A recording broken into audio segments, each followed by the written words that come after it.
Super സാധനം, എന്തോ സാധനം. അതങ്ങനെയാണ്. ചില സമയത്ത് നമ്മളുടെ സുഹൃത്തുക്കളൊത്ത് നമ്മൾ യാത്ര ചെയ്യുന്നതും നമ്മൾ കഴിക്കുന്ന ചില ആഹാരങ്ങളും നമ്മുടെ മനസ്സിൽ എന്നും ഒരു ഓർമ്മയായി നിലനിൽക്കും. അങ്ങനെ ഒരു ദിവസമായിരുന്നു ഇന്ന്. പൊറോട്ടയും ബീഫും എന്ന് പറഞ്ഞാൽ വായിൽ വെള്ളം വരാത്ത ആരുമില്ല.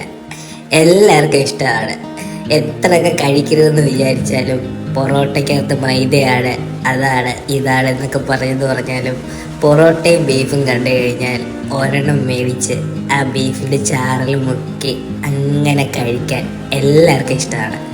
ഞങ്ങൾ ഇന്ന് തിരുവല്ലയ്ക്കും വള്ളംകുളത്തിനും ഇടയ്ക്ക് തോട്ടഭാഗത്തിനടുത്ത് ഒരു ചെറിയ തട്ടുകടയിൽ നിന്നാണ് ഈ പൊറോട്ടയും ബീഫും കഴിച്ചത്. ഒന്നും പറയാനില്ല, നല്ല ബീഫ് കറിയും നല്ല മൊരിഞ്ഞ പൊറോട്ടയായിരുന്നു. അവിടെ പ്രായമുള്ള 2 പേര് നടത്തുന്ന ഒരു ചെറിയ കടയാണ്. നല്ല സ്വാദുണ്ടായിരുന്നു, നല്ല ആഹാരമായിരുന്നു. എനിക്ക് എല്ലാവർക്കും ഇഷ്ടപ്പെട്ടു. അപ്പം ഇനിയും വേറൊരു വിശേഷമായി വീണ്ടും കാണാം.